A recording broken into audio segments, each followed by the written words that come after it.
soccer fans, the unthinkable has happened. The United States has failed to qualify for the 2018 FIFA World Cup. What happened last Tuesday was a complete failure. The players lacked energy, they were lazy.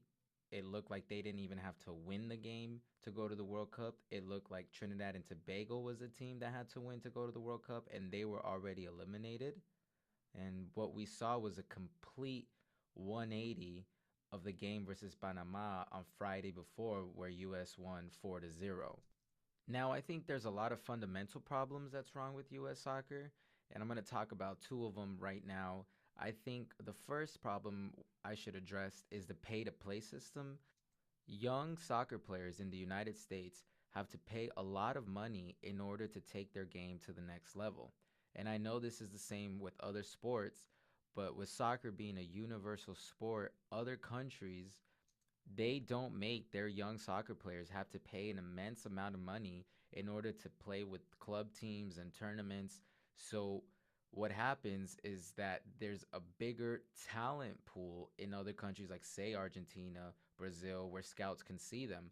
But if you have to pay to play a lot of money, there's going to be a lot of inner city children or other children that simply can't afford to play, reducing the talent pool, and these kids are going to have to just give up the sport or play another sport. And that's what we saw on Tuesday night, because even with this pay to play system, the United States still has very talented soccer players, enough to beat a team like Trinidad and Tobago, enough to make it to the World Cup every time, considering the opponents that the United States has to play to get to the World Cup. But I find it unbelievable that a country like Iceland, with a population of about a little bit more than 300,000 people, can make it to the World Cup playing in Europe, which is very hard qualifiers. I mean, they have their bad teams in the table, but there's a lot of games you have to play, and you got to finish first out of a group of like 10 or 9 teams. They finish first, and the United States can't even finish in the top 4 out of 6 countries. And I think there's a root problem in this pay to play system, which is the players simply aren't hungry enough. There's not enough passion coming from these soccer players. I mean, they're young kids. They're either upper class, middle class. They've probably been given a lot of things, a lot of opportunities. They don't really struggle. Compare that to a Brazilian or an Argentinian soccer player who really soccer is their way out of maybe poverty to provide for their family. And maybe there's no plan B for them like there are with American soccer players. Now, that's one of the main problems I personally think is wrong with U.S. soccer. The second one is I think they just can't seem to hire the right coach. I mean, they fired Jurgen Klinsmann and they hire Bruce Arena, who they fired after the 2006 World Cup.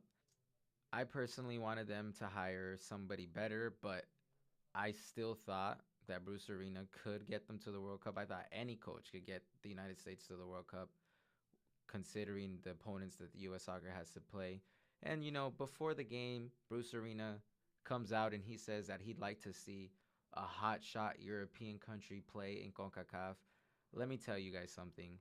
Germany's B team just won the Confederations Cup last summer in Russia, playing against Mexico's A team. They beat Mexico's A team and they beat Chile's A team in the final.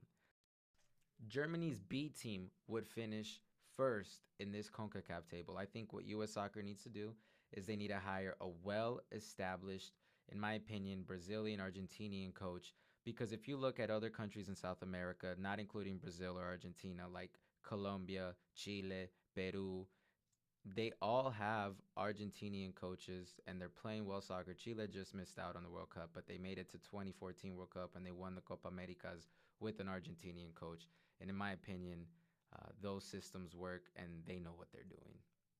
Thanks for listening, and it's going to be a long 5 years till 2022.